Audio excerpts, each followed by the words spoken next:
Great. I think we're ready to go. Mustafa, can you see us? Yes, I can. Great. Okay. Hello, everyone. Thanks for joining us this morning. I'm Kelly Caseman, Executive Director of Think Kids, and with me is a panel of experts who will join us for this hour for a discussion about trauma-informed schools in West Virginia. We have a lot of ground to cover. Before we jump in, I want to let you know that at any time, you're welcome to write any comments or questions you have in the comments section. We'll take a few breaks from the dialogue to respond. We'd like to thank Unicare Health Plan of West Virginia for funding this project. And if you'd like to learn more about it or stay connected, visit our website at thinkkidswv.org. Traumatic stress can arise from a variety of sources like bullying at school, the pandemic, the ongoing drug crisis in our state, even the day-to-day exposure to events such as divorce or homelessness. We can all be affected by traumatic stress. Having the tools to manage traumatic stress empowers us all, and it's a smart investment for schools to become trauma-informed. So over the next hour, we're going to take a long look at trauma-informed schools through a very basic lens: what they are, why they're needed, what they do, where they are in West Virginia, and where we are as a state in implementing them. And where you can learn more to advocate in your community for a trauma-informed approach in your schools.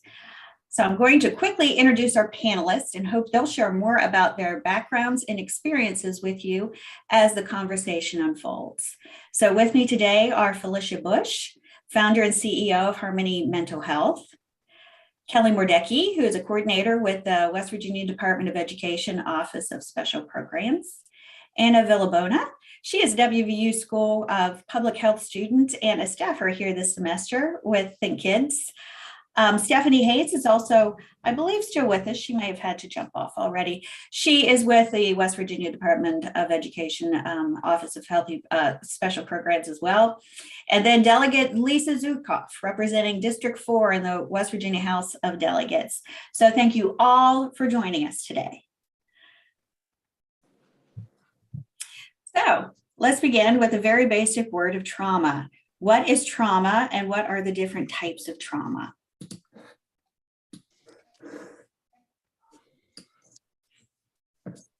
Felicia, you want to jump in on that one? Felicia, we got you on mute. Sorry about that. Trauma is an experience that overwhelms our ability to cope. It compromises our feelings of safety and connectedness, and it can have long-lasting effects. So sources of traumatic stress can be the loss of a loved one, accidents, homelessness, community or school violence, domestic violence, divorce, neglect, physical or sexual abuse, man-made or natural disasters, terrorism, and forced displacement. What's traumatizing to me may not be traumatizing to you, so everyone experiences it differently. Before we move on to the next question, anybody have anything to add to that? What is trauma? It's a very basic thing that we all experience, right, in varying degrees. So let's talk about childhood trauma in particular. We're not talking about a little bit of stress from time to time. We're talking about repeated triggering of a child's stress response. And what I think a lot of us don't recognize is that it can have a real impact on the developing brain. Okay, so chronic lasting trauma can really change the way that the brain functions. It rewires the brain. Our brain is shaped by our environment. And when we have experiences, those areas of our brain that we use the most are what grows and makes the most connections. And those areas that we don't utilize the most are the areas that kind of are pruned away. So good experiences promote brain development. And traumatic experiences can undermine brain development. So it takes earlier intervention in order to help our brain to kind of regenerate itself. And that's the good news for kids, because if we intervene early enough, we can mitigate many of those traumatic effects. So this is just showing the typical development of a brain. So for a child who is well supported, who hasn't experienced a chronic lasting trauma, doesn't mean that nothing traumatic has ever happened. It just means that the trauma isn't chronic lasting toxic stress. So on under typical development, you see that, the first thing that we have to deal with in life is survival, right? We have our survival needs. If those needs are met, then we spend very little time trying to get those needs met because we have supportive others who do that for us. So if our survival needs are met, basic food, water, shelter, clothing, emotional connection, then that allows us to self-regulate, to learn those skills, to be able to control ourselves, our emotions, respond appropriately most of the time, not all the time, to situations. And that increases our ability to make social and emotional connections. So it means that we become more accepted in our communities, with our friends, with peers. And the more connected we are, the more we have resources so that we can learn. So when we're connected to others, we can learn from others. On the other hand, if the majority of our time, as you'll see under developmental trauma, if we have early childhood experiences where the majority of our resources are spent just on those survival skills, then we have less resources for regulation. We have less resources then for social emotional, because if we're acting out, if we're not acting appropriately, it limits those people who will interact with us. And as we limit those social and emotional interactions, we limit our ability to learn, because we limit our access to the people who will teach us and our actual ability to take in the information as we're being taught. So this is just talking about how trauma changes the brain. It is the stress hormone. It actually decreases our language center function. It decreases our memory and decreases our reasoning. It becomes rewired. So if you've ever asked a kid who's in the middle of a, or has experienced trauma in the middle of maybe a traumatic, an outburst or having a behavior, what are you thinking? They're not thinking. Their ability to think has been hampered. The same as asking them to recall situations that happened, when they've experienced a trauma. Their memory has been impaired. So when they say, I don't know, I don't remember, it's because they don't know and they don't remember. That's a good point. So let's hold on to this slide for just a minute, because I'll get to the next question. So Felicia, you've been doing this kind of work for a while, right? Yes, a long while. Have you seen in your work experience, have you seen more kids impacted by trauma over the years? I've seen more kids impacted by different types of trauma than I saw early on. So my background was in domestic violence and interpersonal victimization. And so was kind of, used to dealing with children who'd been exposed to domestic violence, exposed to sexual abuse and neglect. But with the substance epidemic, the substance use epidemic that we're all experiencing, that just blew up. So you have more children who are exposed to neglect at earlier ages. And so the impacts have just, been exacerbated. And then you layer COVID on top of all of those things. And we are at just all-time highs with children who are being exposed to trauma and having challenges on how we can reach them and how we can mitigate that trauma. Great, thanks. I hope we could talk about that in a little bit, because I'm sure the impact of COVID will be seeing reverberated for a long time. And the fact that we lack a robust network of providers in our state is really going to be a challenge for us.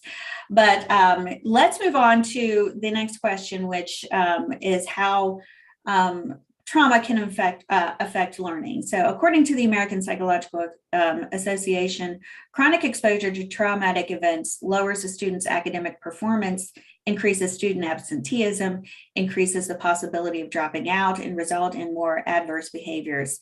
So let's flesh that out a bit. How does one lead to the other? I would just say, I don't know if you can hear me. I would just say, when students come in and like Felicia was talking about how it affects their brain before they even get to school, what has been, can you hear me? Yes. I think, okay. I'm sorry. what has been fed is what has grown. And so if they have experienced a lot of stress response behaviors, then they haven't developed the resilience and the coping that they need to have. And so it really starts in the very beginning with the birth to 3, even in utero.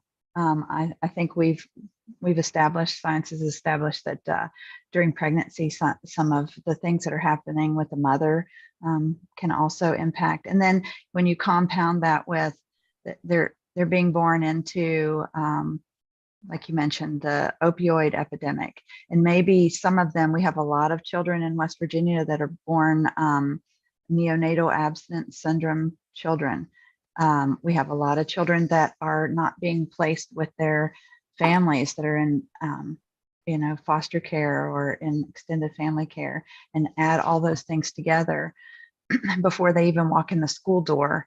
It's an issue. And some of the things that teachers used to see in the past, behavior-wise, isn't necessarily the same as what they're seeing now, because those things are being impacted by this bigger, greater picture. So the importance is we've got to get to it at the beginning. Really, really need to get to it at the beginning. Thanks. Felicia and Lisa, I'd love to hear both of your thoughts on this. For me, one of the reasons that we became interested in doing a project like this is because there seems to be such ripple effects when a child, has experienced significant trauma, goes to school, starts exhibiting adverse behaviors, and then, what we start hearing is the school lacks the capacity or resources to respond.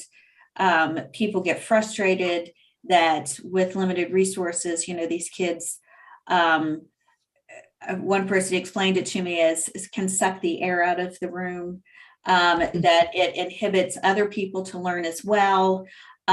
For older generations of administrators, they don't understand what they're seeing and they immediately take it as a discipline problem. And so, it can create a very destabilized environment if the school doesn't know how to respond. Would you agree? Oh, absolutely. It's important not to meet chaos with chaos, right? So the whole point of becoming trauma informed is so that you're trained in your response to these children. It's not if you're going to meet up with these children, you absolutely are going to have these children in your classroom, in your school, in the backseat of your car or the van, going to an athletic event. You're absolutely going to have these children because it's pervasive in our society. And so what's important is to understand as adults that our role, that we can either exacerbate the situation or we can mitigate the situation. And everything that we do does one or the other. And when I tell people what I'm training, and I tell teachers, because it's a lot, I can't imagine trying to manage, the emotional, being responsible for the emotional responses of 20 kids while trying to teach them something.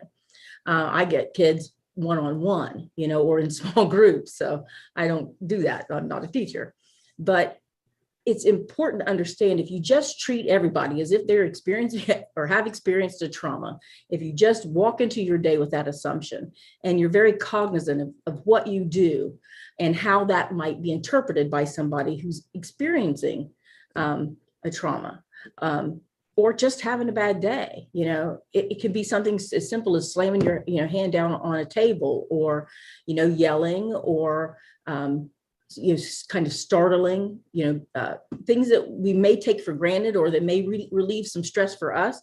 We have to mitigate that in the context of, we don't know what people who we're around, what they are dealing with, right? And we certainly don't know what kids are bringing to school with them. So it's important, I think, for educators to take the temperature of the room, because you're right, a lot of effort will be put into trying to manage that behavior of that child. When if you take the temperature of the room and they're able to indicate as a classroom in a non-blaming, non-judgmental way that we're not ready to learn yet.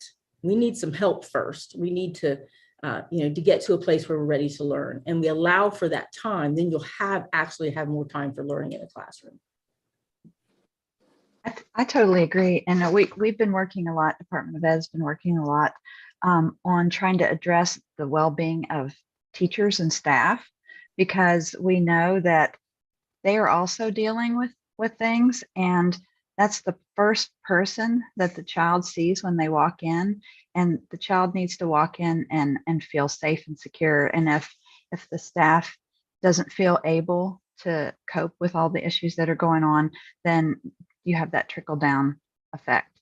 So we've been doing a lot of work with trying to do teacher well-being and teach some coping for adults, and be able to help them to deal with these things, and also the awareness. And we'll talk later about some of the trauma-informed stuff that we're working on in the schools and stuff. One of my favorite quotes, and I won't mess it up, but I use it in my training with school staff, is, that we owe it to ourselves, our family, and our students not to be traumatized by the work that we do, right? So that we are healthy, so that we can meet them as, coming from a good place, and so that we don't take that stress into our home lives and have it impact and impair our relationships there. It's important for school staff to feel safe. And if something triggers them, if they're dealing with a child who has, for example, been sexually assaulted, and they have that as part of their history or part of their past, whether it's resolved or unresolved, it could be triggering. And there needs to be a safe way for them to find safety for themselves, whether it means that during, at certain times, they're not the person who interacts with that child regarding that. There has to be we have to create safe spaces for everyone, not just the students. I agree. And I believe that it's really critical that we have trauma-informed school training, so that everyone understands what these children are going through.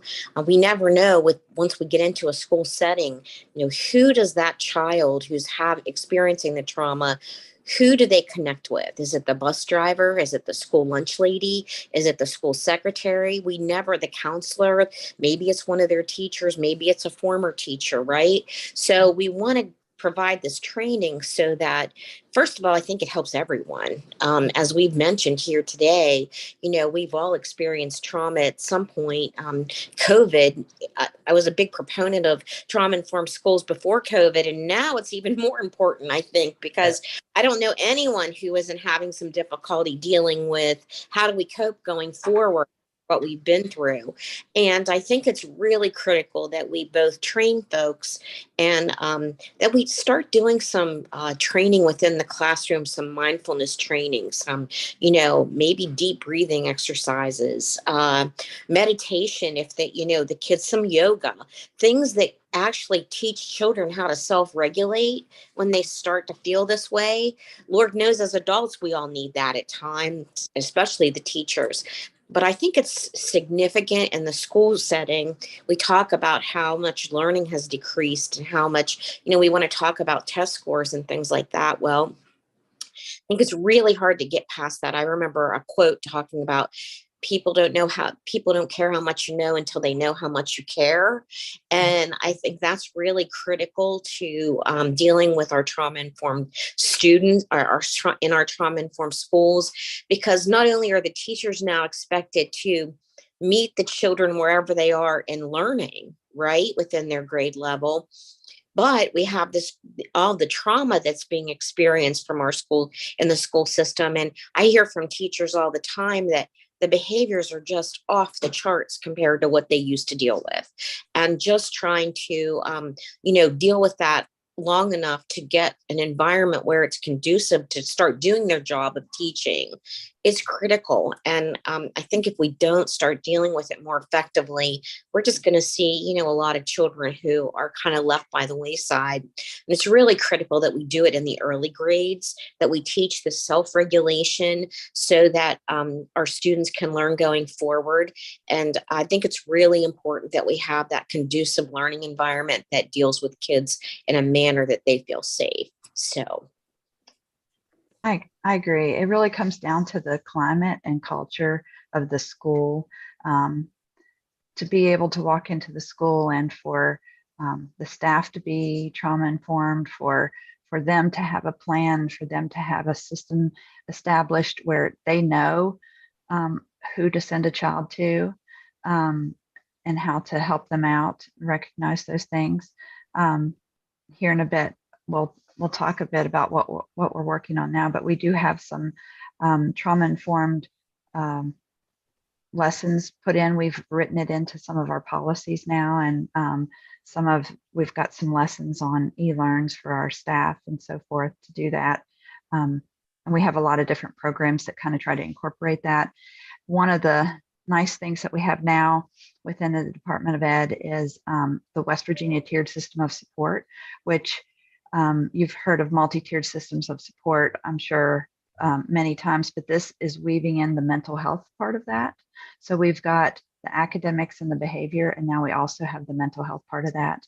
And what we're doing is working with the schools to help them understand how it all fits in together, how you can't have one without the other. You can't have academics if someone's not doing well mentally or behaviorally or physically, and you can't. So there's a lot of good things going on with that, and we're really working on trying to make people more not only trauma informed but responsive. And one caring adult is very important, making sure that every student knows somebody that they can feel comfortable with and talk to. And I think someone mentioned it doesn't have to be the counselor; it could be the bus driver or the cook or anybody. It's more important that they know that there's an adult that knows their name, that speaks their name, says good morning to them, than it is about what their title is. Well, we've been conducting these trainings through Handle with Care for the past 10, 12 years.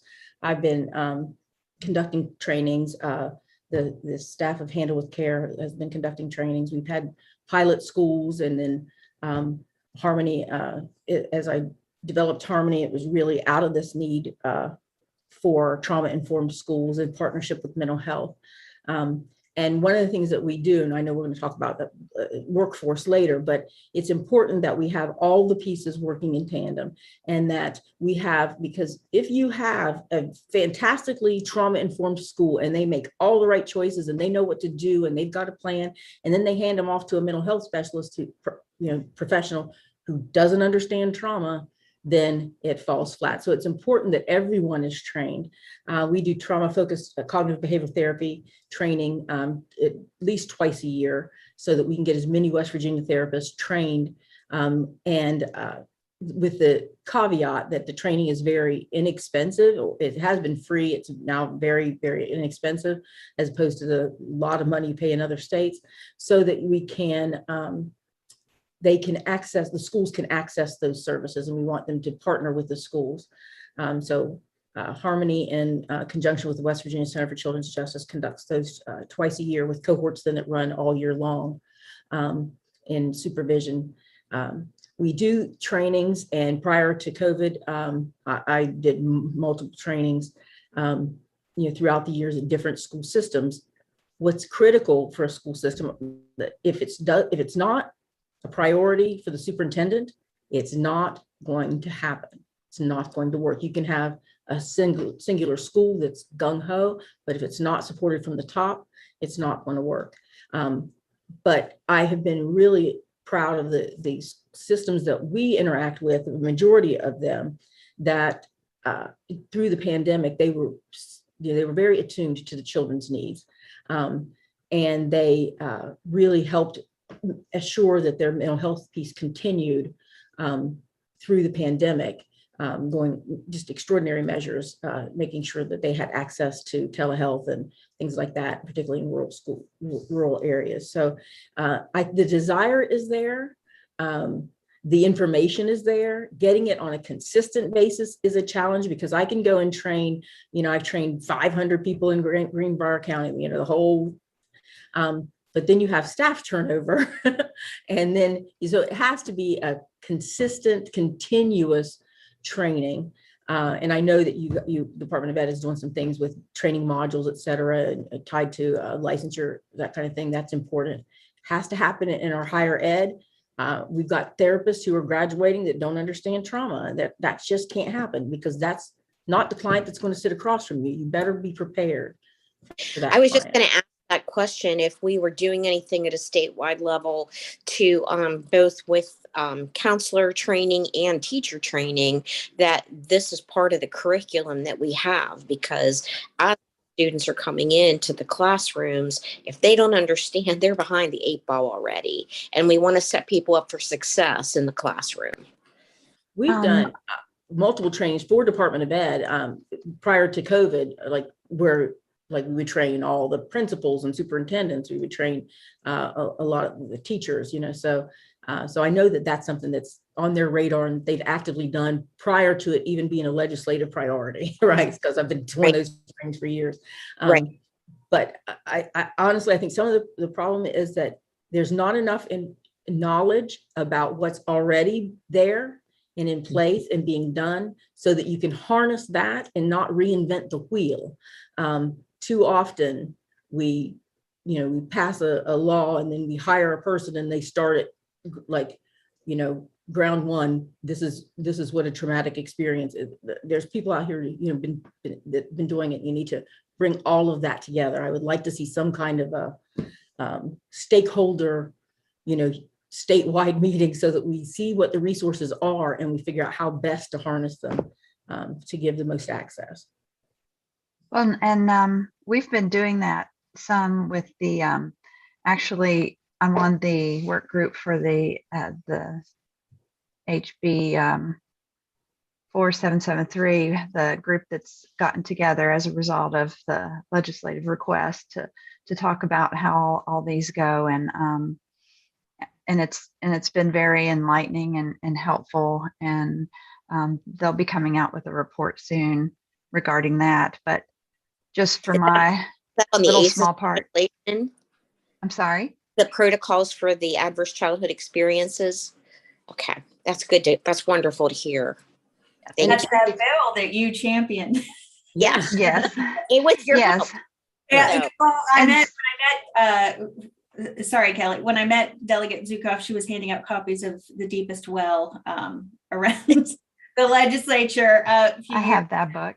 Yeah, and I thought, this is what a wonderful way to kind of introduce people to the need for coordinated, response to adverse childhood experiences. And also to answer your question, we have the expanded school mental health, which is Department of Education, Behavioral Health. I sit on that committee, multiple providers, and just a multidisciplinary team that works on these issues of expanding access to school mental health services and making sure that those are not just trauma informed, but trauma informed is definitely a priority. Well, I've had a trauma-informed schools bill. Now, this isn't about me, but just to let you all know, for the last 4 years, and the last 2 years, the year before last and the year before that, I was able to get it through the education committee, but it had a reference to finance, and it has no money because the training is already available free through the school systems. Marshall University does it. AFT will complete the training, come in, and they have that includes resiliency, because some of my colleagues in the legislature think that's really important. And I do as well, that we have that. I couldn't get even on the agenda in education this year. So we have our work cut out for us getting the legislature to understand how critical and important this is for our school systems. And I think it's the trauma informed. I did speak to Superintendent Birch at the beginning of the legislative session because I was just going to let the bill go, not try to put it forth this year. And he said he thinks there's probably 12 to 15 school systems that still haven't completed the training, the trauma-informed skate training as a school system, so that there's still a need. So to me, it's not just about passing the legislation. If we can get this done without legislation, that's wonderful. But I do want to just make sure that it stays in the forefront of the legislature's mind, because if we aren't dealing with this, we're going to lose these children, and they aren't going to be learning within the school setting. So it's pretty important to me from that perspective. Well, I'll tell you, when Superintendent Birch took over year and a half ago, 2 years ago, he created our office, the Office of Student Support and Wellbeing, and brought all of us, those of us with the professional student support backgrounds together.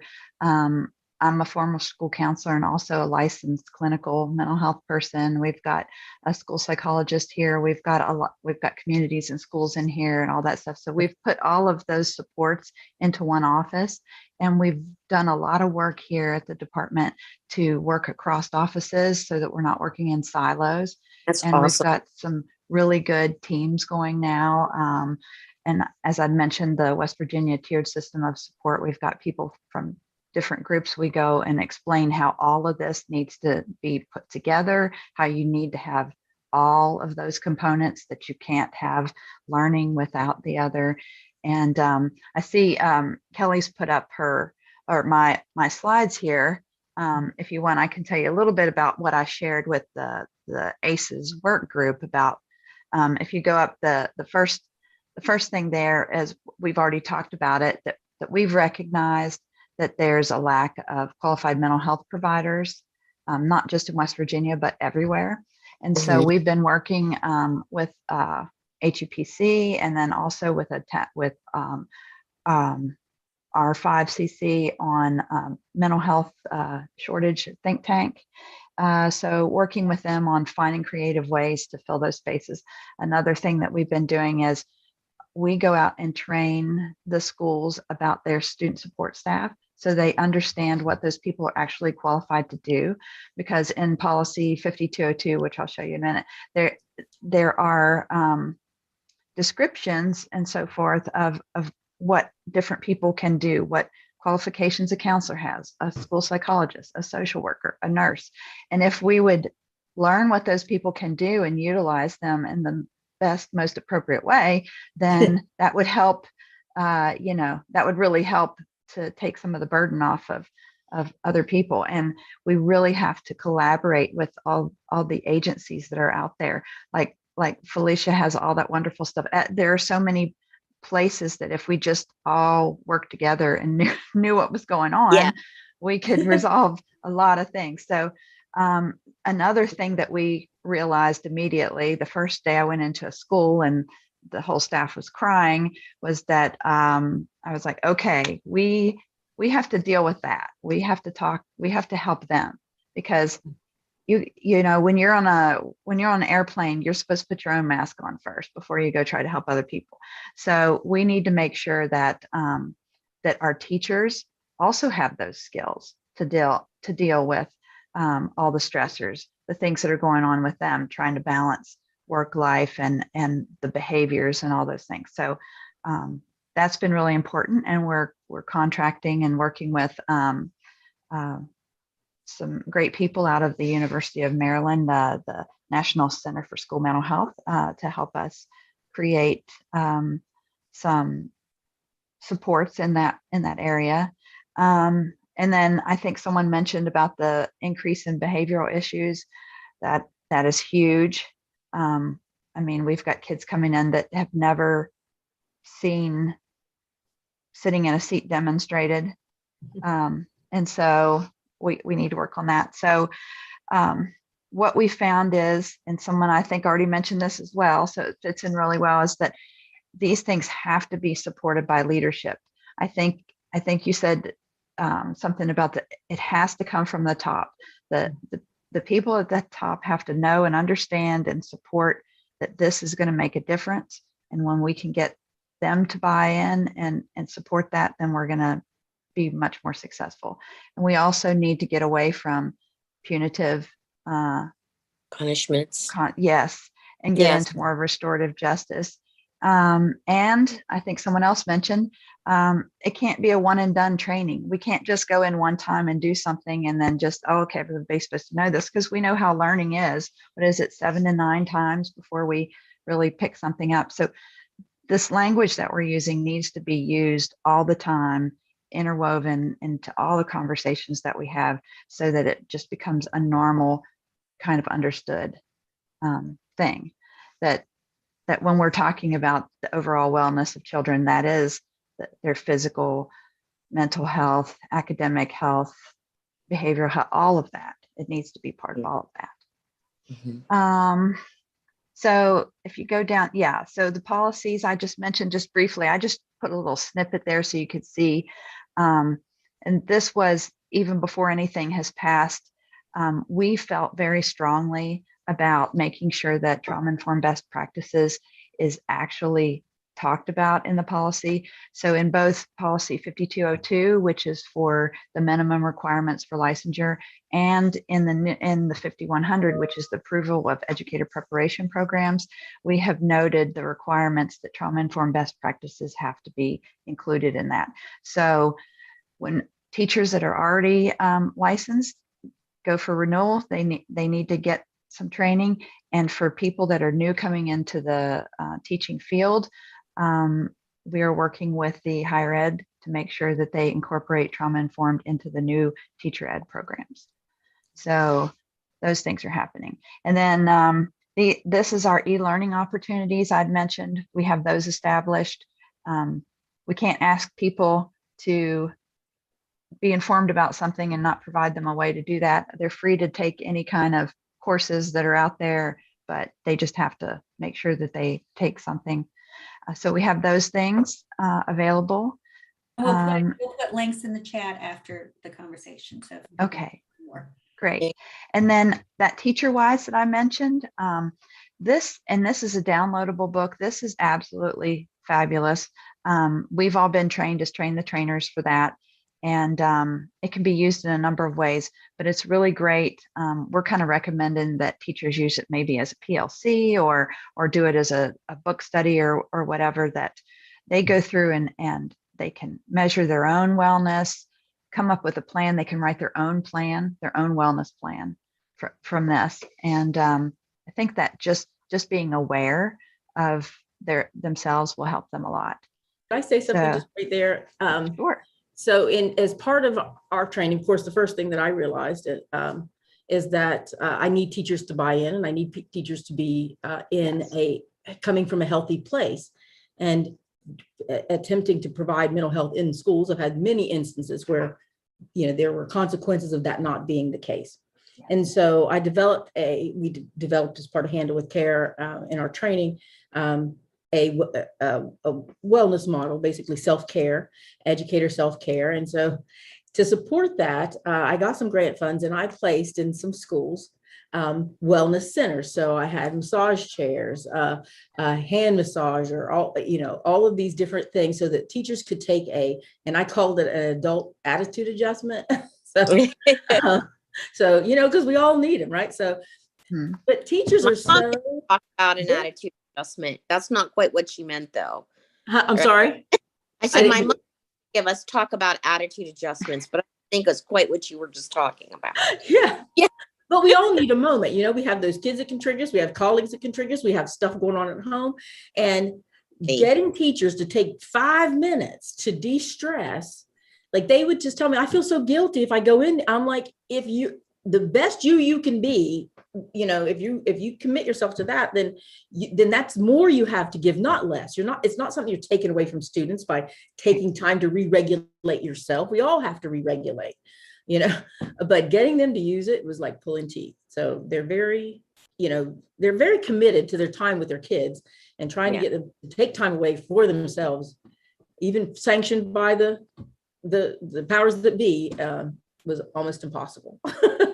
Can I take one moment and turn to Mustafa, who is the communications director for Harmony Mental Health, who's watching the YouTube video and is committed to let us know if we receive any comments or questions. Mustafa, is there anything up? Yes, you guys have been all speaking really well. This has been great so far. We've gotten a comment from Jenny Bennett, who goes on to say, thank you for this and for your work to help WVDE teachers, staff, and mental health professionals to be better prepared to address the increasing needs of our kiddos. This work is critical. And then she goes on to say that the best teachers and instructional materials are secondary when kiddos aren't ready to learn until basic and mental health concerns of our kids and families are met.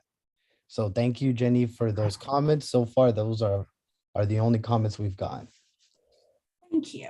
Thank you. It's so true. Kelly, would you like to go over some of the stuff that's going on with the Department of Ed Sure. to address trauma in schools? Sure.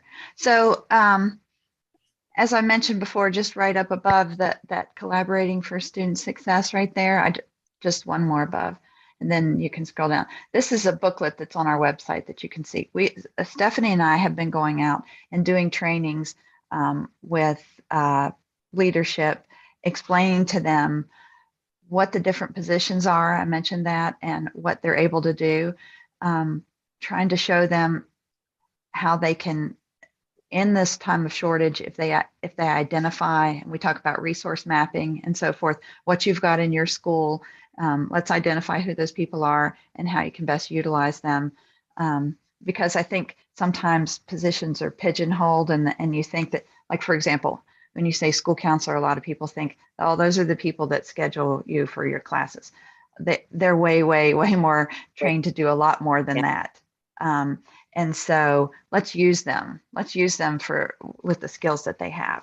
And if you want to go down on there, so If I could just comment on that from a mental health perspective, the more that schools understand the roles and people feel empowered to do what they're trained to do within the school system, then the less of a burden it is on the mental health professional, and we're not being asked to do something that's outside of our purview. right. And I think then we can get more mental health agencies to participate in partnership with the school systems, which is critically needed. Yes.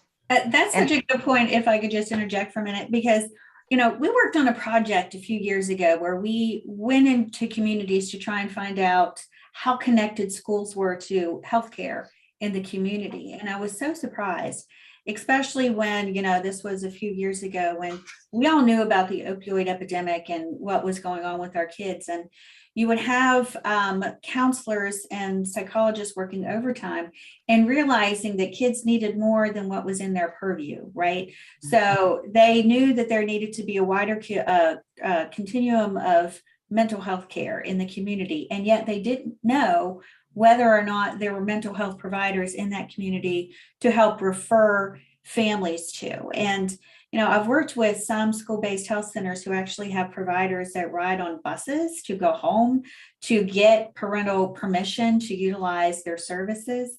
And there's just something to be said for once a family has a trust in a teacher or a mental health care provider, that we utilize that trust to try and build some hub around them. But it really takes, as I think it was Felicia who said earlier, that seeing the bigger picture and how all the pieces fit together. So I think as we talk about kind of challenges and some solutions, getting better at having mental health care providers in the community working in collaboration with schools.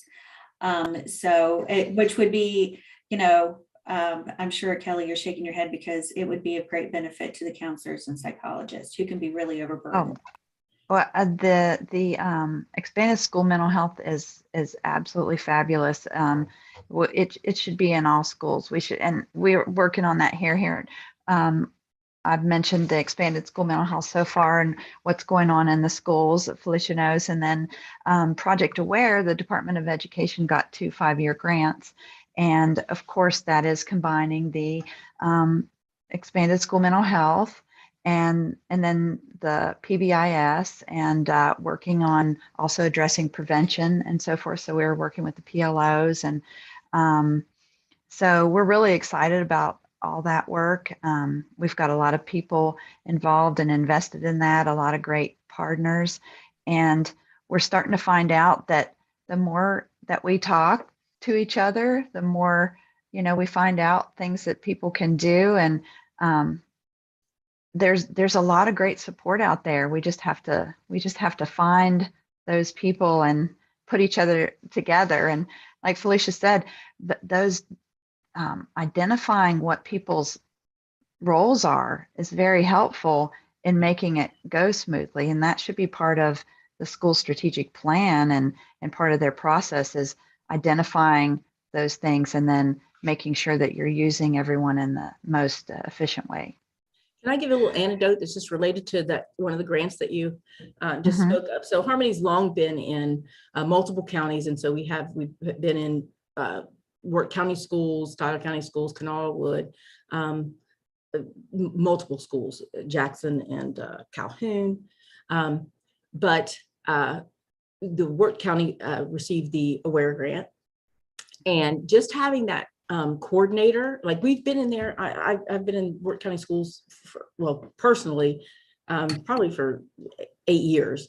But that's coming in on a particular day. And then we developed a supportive counselor system because I knew that we weren't meeting the need. We needed a bridge between the mental health professional and the schools that was there all the time. If I'm only there one day, things don't blow up on the day that I'm there, right? It blows up the day after I leave, right? So I needed staff. So I wrote grants so I could put staff in the schools so we could keep connected and help our clients with whatever they were experiencing and increase their school success.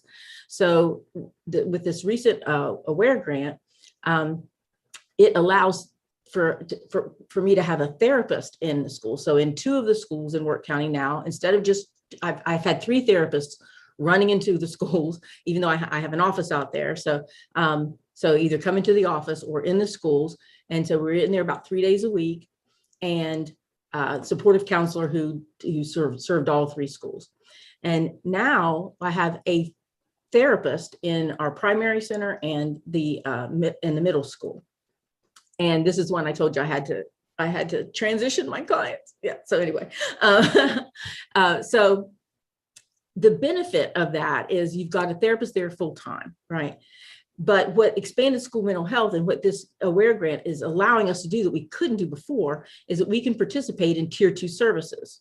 So for the general public, tier 1 services are kind of general information that you provide to the entire education, you provide to the entire student body. Tier 2 are targeted services, interventions, information. And then tier 3 would be the individual therapy that you would have.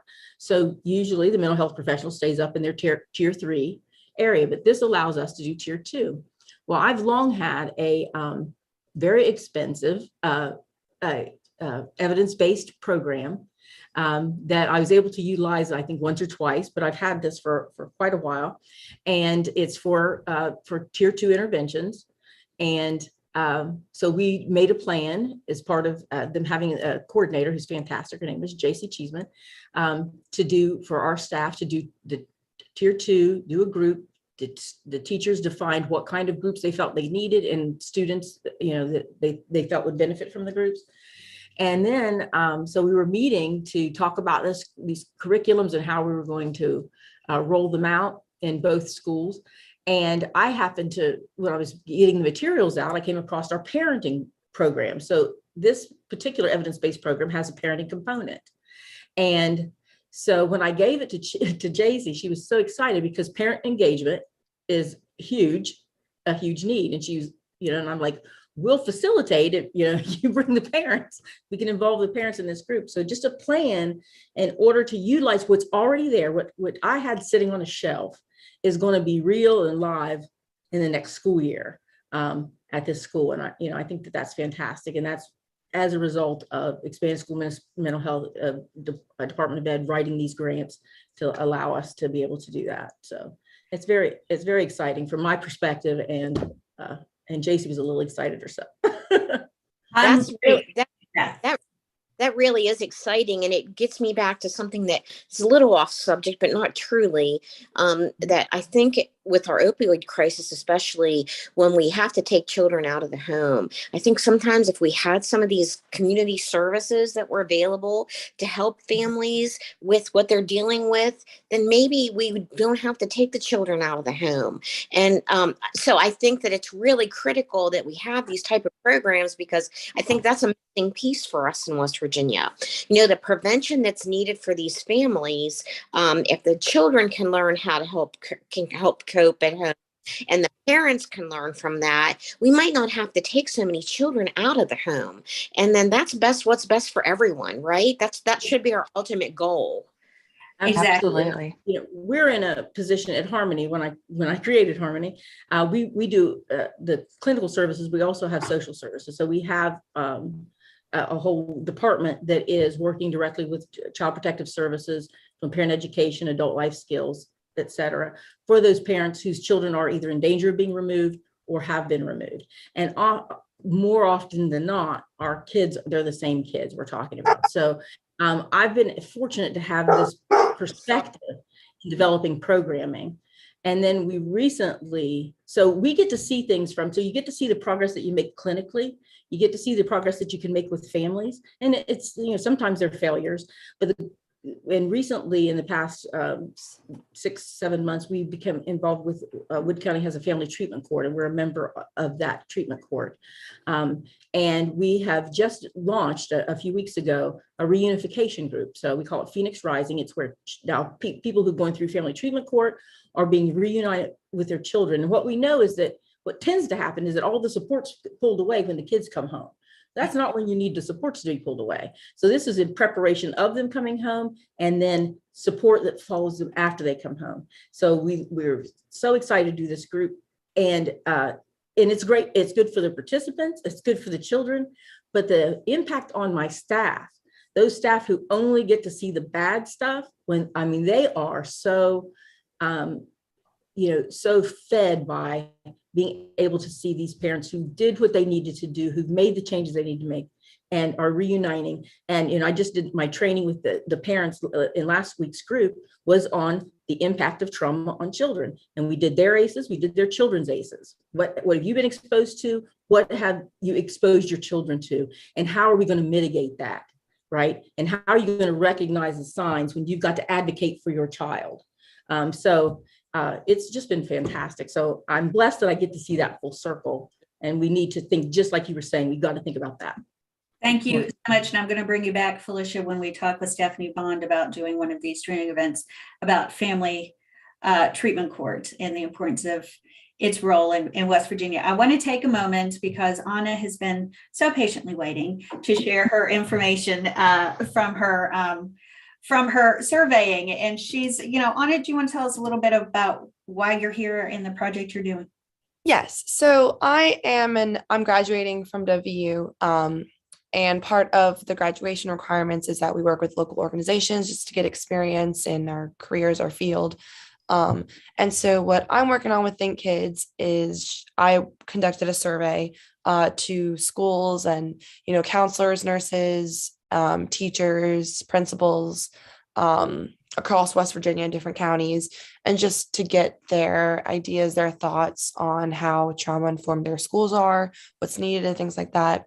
Am I allowed to share my screen? Can. I can. Okay. Let me see if I can do that. I just have a quick mock-up of everything that I got from it. There we go. Hello. Okay. Was that working? Yes. Okay. So this is a quick little view of it. We had attendance directors, counselors, educators, nurses, principals, psychologists answer. And I will say I didn't, at the counties that I'm about to talk about, I can't say, that the entire county actually doesn't have these resources, or they actually do have these resources. We didn't get, can't really make enough, we didn't get enough responses to make those kinds of assumptions at the time. It will be, also the survey is not completely over yet. So this is what we have right now. So the most responses we got was from Kanawha County, and then Berkeley, and then Putnam. So that's what we have there. And then a majority of the people that did respond to the survey, they do say like they did have trauma-informed schools, but I also wanted to just blow up and kind of point to the counties that said they didn't. So the 4 counties that basically said they didn't have trauma, they wouldn't consider their schools trauma-informed, were Nicholas, Marion, Clay, and Wayne. The counties that said they didn't have mental health resources in their schools was Marion, Morgan, Berkeley, Kanawha, and Jefferson. Something that I saw was that like a lot of the same counties were saying that didn't have certain resources, like kept saying throughout the survey that they didn't have certain resources. So the 6th question was, is there a school-based health center on site? And a majority said yes, but the 23% that said no were made up of Berkeley, Jackson, and these counties you can see right there. So, and again, you're seeing kind of like a lot of these same counties are saying they don't have these certain resources. So back to what you guys were also mentioning before, what kind of, discipline that schools choose to do for like their children. A lot of them said that they do implement, positive proactive support, but there were a number that said no, or they're working on it. I have, if I move over screens, do you still see the same screen, or is it paused? I'm seeing the programs and procedures screen. Okay, perfect. The counties I just wanted to mention, because I have this on another sheet, that said they don't use positive punishment or discipline in their schools, were Kanawha and Putnam. The schools that said they do were Wood County. Another person from Kanawha County said they were working on it. A mixture of both was from Summers County, and that some schools are more focused on it than other schools was Randolph County. Okay. And a majority of them also said that they do handle with care. The ones that didn't were Summers, Putnam, Kanawha, Morgan, Berkeley, Jefferson. So I guess the point is that a lot of the same counties that are answering that they don't have these resources are kind of being shown in the following questions. I wanted to also say that in one of our questions I asked like, what, if you do, have these resources, what do you have, or what do you use in your schools? The biggest one was like having a psychological like counselor or counseling. And only about, I think I wrote 2 people said that they had staff training, out of everyone that answered, giving what they do have. So going back to what you guys were mentioning before, how it is important to start like training the staff so that they can be prepared for their kids and for themselves. That was one of the lowest responses, was whether or not the staff was trained. And do you feel that your students are comfortable enough to come up to you? Again, a majority said yes, but there is still 13% that said no. That is something that should be looked at as well. I think this is the last one. The resources to struggling parents we just talked about. These last 2, I don't have county specific on, but a majority said yes. Can't speak for all of the counties, but there still is a chunk that are saying like, no, we still need help. We still need to bring some light to this. So. Thank you so much for your work on this, Anna, and I'm looking forward to your poster presentation, and we will share images of that on our website and social media. Before we go, because we have most unfortunately run out of time, I want to give Delegate Zukoff a little bit of space to talk about her work on trying to, get policy through to make our schools more trauma informed, and perhaps what we can do as community members to convince policymakers that this is a priority that needs to be addressed at the, at the state level. Well, I think that perhaps, thank you, first of all, Kelly, and thank you for all the help that you all have given me in trying to bring this to the forefront at the legislature. And I'm so excited to hear about the progress that's being made on the ACEs protocols that folks are meeting. I know we got a late start because of COVID, but I'm just ecstatic about that. But I think that it's important. I think people don't understand the importance of trauma-informed schools. I haven't given the deepest well to everyone in the legislature, and it's kind of changed hands too. But I think talking about it when you, and I think it's a little difficult right now because we've seen from the legislative perspective that the support for public education just hasn't quite been there the last couple years as it has been. So we see legislation that's coming out, and from my perspective only, of course, that it's really not very meaningful. And just to give you some examples, we had some bills that could have been really helpful, which included, aids in for K through 3, so that, there could be more of a focus on helping kids where it was needed. And that wasn't funded. And we talked a lot about not to be political, but critical race theory for days and days and days. And then the bill didn't pass. So I just feel like those are issues we really don't have in our schools. So we need to somehow bring it back to what's actually going on here. And so talking to your legislators when you have folks that are on the ground, that so that they can understand these issues, so that when we speak about trauma-informed schools or mental health services, things like that, that they understand it's important and at the local level. I think that that's really critical, that they be tied into understanding how it helps them in their own counties or their own district.